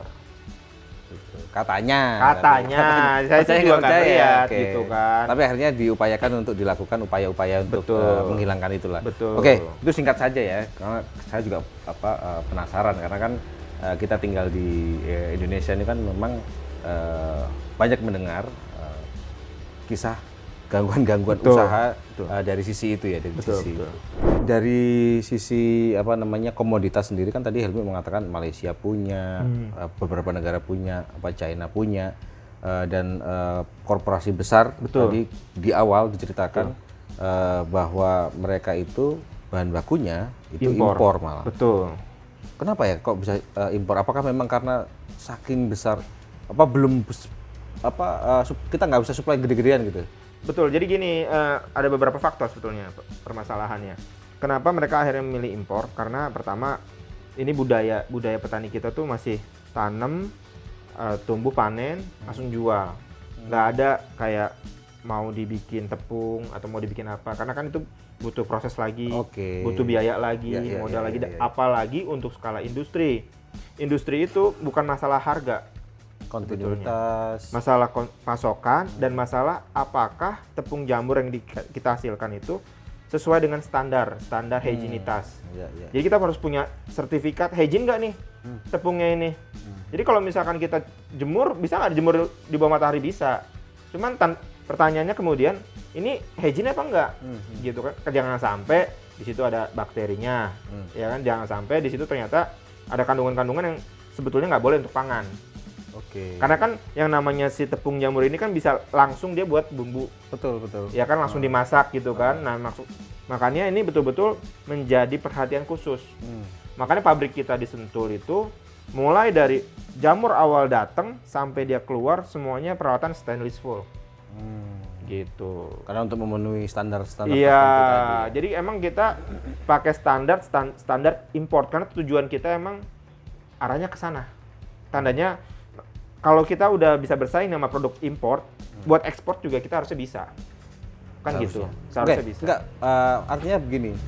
Ada kekhawatiran ya. Kita pernah menangani salah satu kasus ya, komoditas pangan. Komoditas pangan ini bahkan 97% itu konsumsi nasional kita di Indonesia itu dipenuhi melalui impor. Betul. Datanya dari kita tangani itu Indonesia bahkan sempat swasembada di komoditas ini loh. 97 ya. Mungkin paham ya yang kita bicarakan ya. Nah, tapi semakin ke sini bayangkan ya 97 ya sobat kompetisi, kita pernah swasembada salah satu komoditas pangan. Kemudian berangsur sampai sekarang itu kali kita hampir minus dan akhirnya impor. Bukan minus, artinya 97% tingkat konsumsi nasional kita impor dari luar. Nah, ada kekhawatiran seperti itu nggak? Justru kalau mau saya balik begini, kita ini kan seperti saya tadi bilang di awal, 80% itu kan dari limbah. Limbah di kita kan murah gitu ya, tenaga kerja juga murah. Awal sebelum saya mutusin terjun di komoditi jamur, saya tanya dulu sama teman yang di Cina, dia main jamur, saya tanya, di sana berapa per kilo harga jamur? Dia bilang, kalau dirupiahkan 80.000. Wih, masih jauh.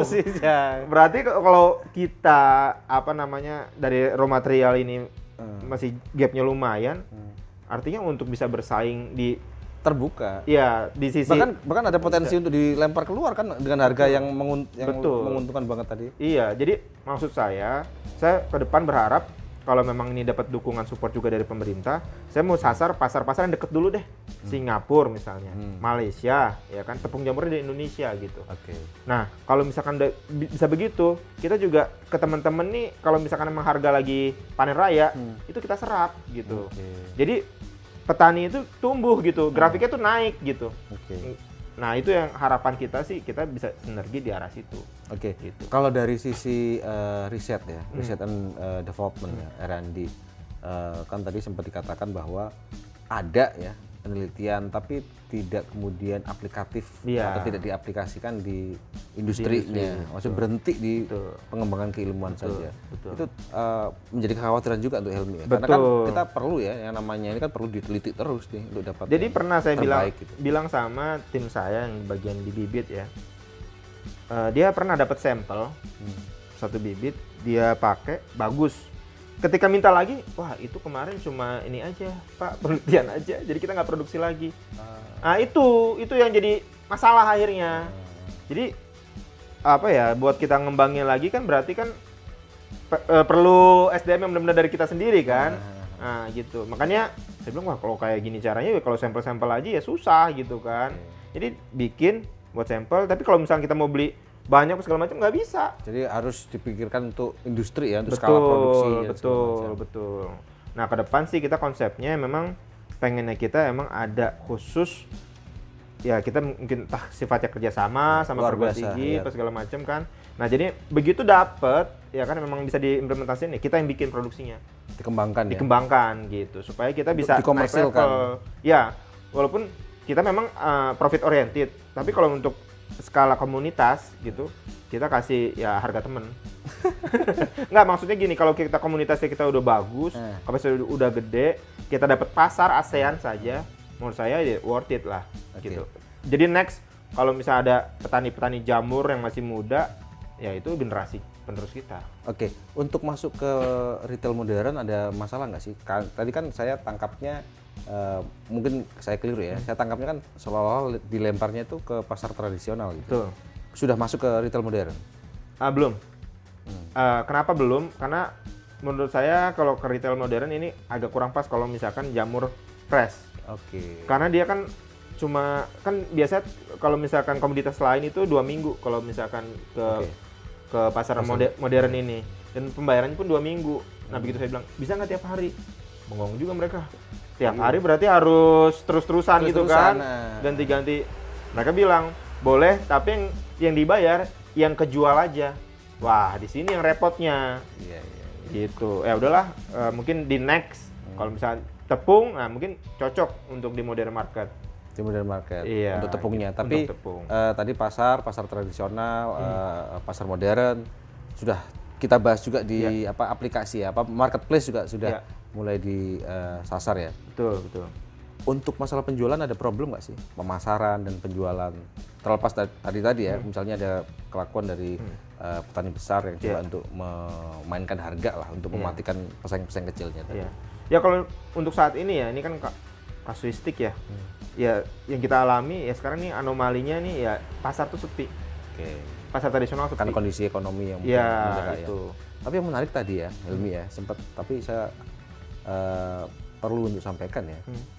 Yang pelaku usaha yang petani besar tadi yang menjual jamurnya sekilo 2.000, sementara normalnya 20.000, bahkan kata Helmi seefisien mungkin dari bahan-bahan itu nggak akan sampai predatory pricing dong. Nah ini kan kalau misalkan kita lihat predatory pricing, kita harus lihat lagi apa betul ini direncanakan sama dia, atau memang karena situasinya aja. Dia yang 6.000, 6 ton tadi ya. Iya. Karena memang kelebihan pasokan tadi. Betul. Itu yang masih kita harus dalami lagi gitu kan. Nah cuman ya memang kalau untuk usaha di budidaya jamur ini kita harus punya modal tuh yang lumayan, padat modal di usaha budidaya jamur ini. Gitu, karena kan ini hitung-hitungan sederhana aja. Untuk bisa kita panen 50 kilo sehari itu dibutuhkan kurang lebih 20.000 backlog. Nah satu backlog itu kalau misalkan kita jual sama mitra kita itu 2.300. 2.000 lah misalnya. Udah 400. Berarti kan itu buat bibit aja 46 juta. 46 juta. Itu hanya untuk bibit. Nah, belum nanti bikin kumbung. Bikin kumbung kurang lebihnya ada di angka 35 juta. Itu baru bibit dan kumbung, belum nanti pegawai. Macam-macam, belum peralatan dan segala macam. Nah, ini makanya memang butuh modal yang lumayan, ya kan? Begitu modalnya udah kita investasikan, nah sayang banget kalau misalnya kita nggak ada sinergi gitu kan, kita main sendiri, udah gitu kebantai sama misalkan yang lagi ngebuang barang, ya udah. Ada ini nggak kemudahan-kemudahan untuk mendapatkan investasi atau pinjaman dari lembaga keuangan atau perbankan? Nah ini sebenarnya yang menarik nih, karena konsep perbankan di kita tuh ada agak unik ya, khususnya harusnya dengan posisi yang pandemik sekarang harusnya agak longgar ya. Harusnya. Kan di kita kalau misalkan kita mau pinjam di bank nih, minimal usaha harus sudah berjalan. Untuk pertanian misalnya 6 bulan. Harus sudah berjalan untuk 6 bulan. Jadi kalau misalkan kita baru mau niat aja, nggak bisa. Makanya pelaku usaha pertanian mungkin nggak tumbuh ya gara-gara ini salah satunya. Terus yang kedua harus ada jaminan, ya kan? Udah harus berjalan, udah ada jaminan. Logikanya sederhananya, kalau orang udah berjalan, terus juga dia omsetnya udah bagus berarti kan, berarti udah berjalan, udah ada untung gitu kan. Terus juga dia udah punya aset apa segala macem, ya. Terus bank berarti di sini nggak menanggung resiko apapun kan? Oke, karena ada aset tadi. Iya, ada jaminan udah ada, usaha udah jalan. Terus resikonya apa? Nggak ada buat bank. Sementara kalau misalnya di dunia usaha, dia ada harga jatuh, resiko buat dia. Ada kompetitor yang Bank pun bunganya nggak akan turun ya kalau nggak ada turun. Nah ini yang harusnya ada program-program khusus. Sekarang sih kalau untuk pertanian, perikanan itu dapat respon positif dari bank. Dari pemerintah juga ada program KUR apa segala macam. Nah, cuman mungkin yang harus digarisbawahi lagi ya, kalau misalnya harus udah berjalan 6 bulan, mungkin gimana siasatinya gitu kan? Apakah dengan konsep kemitraan dia boleh, karena kan ada jaminan dari si mitranya gitu kan? Atau ya opsi-opsi lain lah, yang seharusnya kan kalau misalkan lebih banyak orang yang berusaha kan lebih banyak muter uang gitu kan, sehingga pasar juga mungkin bisa bergairah kembali gitu. Oke. Nah kalau sistem yang kedua, ini akhirnya Halwa kan waktu awal-awal juga nggak bankable karena belum 6 bulan. Belum 6 bulan. Akhirnya kita buka opsi sendiri, investasi. Nah, itu ya. Itu yang akan kita bahas. Segmen investasi tadi. Yang mau saya tanyakan tadi soal bagaimana Jamur Halwa nih ya, Helmi menyelesaikan ya atau mengatasi persoalan-persoalan dari sisi modal tadi. Iya. Nah, ini memang awal-awal ini yang paling berat sebetulnya dibandingin yang lain. Karena kan padat modal. Iya, padat modal. Karena gini hitungannya. Saya awalnya pegawai, udah punya salary sekian.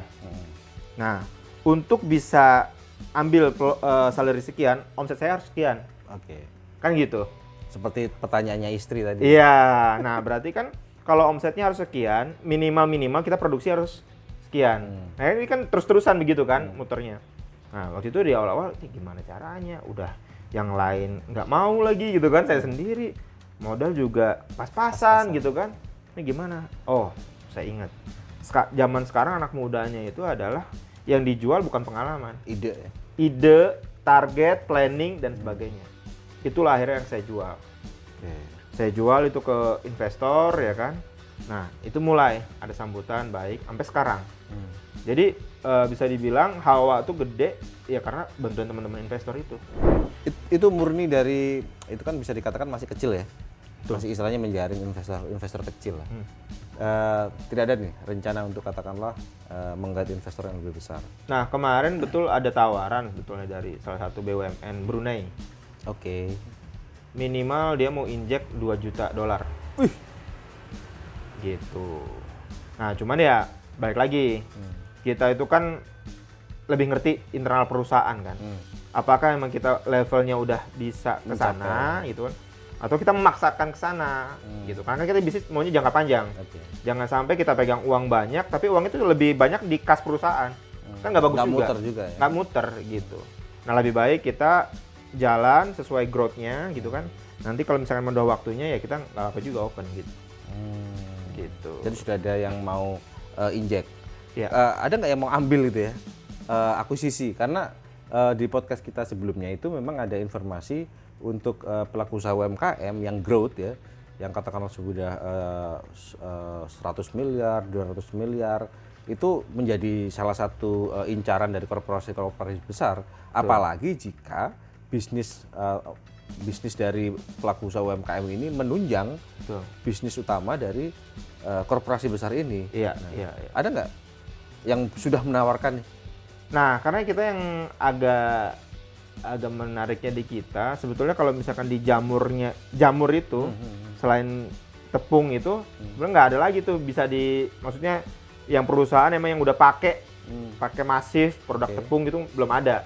Nah, cuman kemarin ada, saya nggak sebut di sini namanya, salah satu perusahaan besar juga di komoditi lain komoditi lain bukan jamur, itu datang. Ya, cuman saya bilang, saya sih sebenarnya kayak konsepnya karena sinergi, mau saja sepanjang bukan menjadi mayoritas share, pemegang share gitu.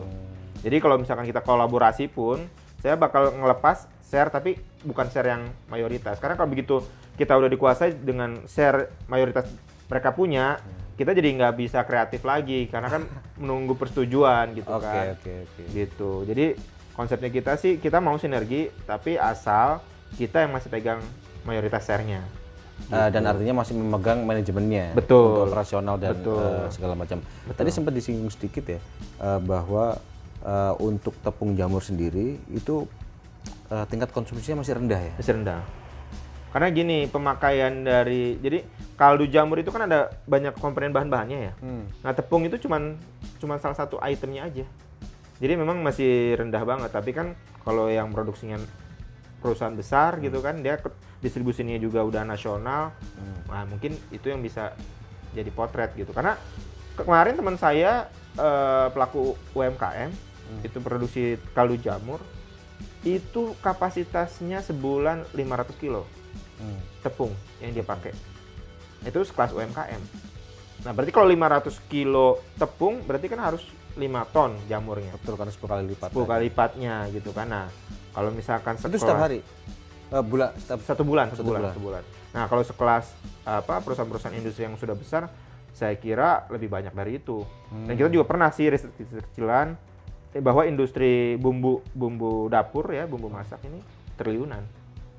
Potensinya di marketnya itu masih sangat luas.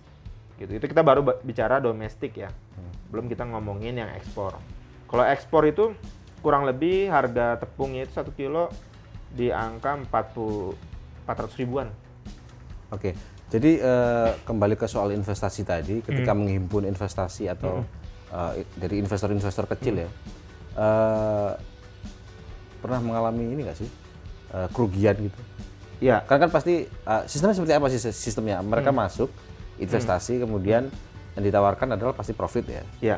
Itu profitnya per bulan kah, atau per masa panen kah, atau seperti itu? Jadi kan kalau kita masuk nih, misalkan ada satu periode nih udah kosong, gitu kan, terus kita open. Nah, kita open sesuai dengan kapasitas kumbungnya. Nah, begitu kita open, itu udah kita hitung pembuatan bibit dan budidayanya 4 bulan. Jadi 6 bulan totalnya. Oke. Nah, jadi selama 6 bulan modal yang udah di store atau dikerjasamakan ke Halwa itu kita tahan. Nanti setelah panen selesai ya kan kita mau ganti bibit baru, nah itu baru kita share. Oke, Helmi, ini pembicaraan yang sangat menarik ya, sangat menginspirasi, dan apa yang disampaikan oleh Helmi terkait dengan bisnis ya di bidang jamur ya, jamur Halwa, tentu kita harap akan banyak menarik minat dari teman-teman yang milenial untuk ikut berkiprah ya, membangun perekonomian dari sisi dunia usaha. Artinya tidak takut menjadi seorang entrepreneur. Mungkin ada closing statement nih dari Helmi kepada sobat kompetisi pemirsa Pod Country. Ya, intinya kalau dari saya, selagi kita muda, ya kan, jangan pernah takut untuk mengambil sesuatu yang berisiko. Karena kita hidup pun sudah banyak penuh risiko gitu. Sekarang tinggal bagaimana caranya kita memitigasi risiko itu agar kita itu yang tadinya mungkin bisa risikonya itu penuh, kita kurangi gitu. Apapun bidangnya pasti ada risikonya, termasuk jadi pengusaha gitu kan. Risikonya ada, cuman ketika kita sudah bisa memitigasi risiko itu, ya pasti jalannya akan lebih mulus lah. Dibandingin kita sama sekali blank, nggak punya apapun untuk kita punya rencana gitu kan. Jadi risiko bisa masuk semua ke kita. Jadi kalau menurut saya itu sih yang paling penting kalau untuk teman-teman terutama milenial nih yang ingin bergabung atau masuk ke industri usaha begitu. Nah, itu yang harus dipersiapkan gitu. Oke, demikian ya sobat kompetisi pemirsa Pod Country, podcast KPPU Kanwil 3 Bandung dimanapun Anda berada. Terima kasih sudah menyimak obrolan kita pada hari ini. Semoga bermanfaat dan terima kasih sekali lagi atas perhatiannya. Wassalamualaikum warahmatullahi wabarakatuh.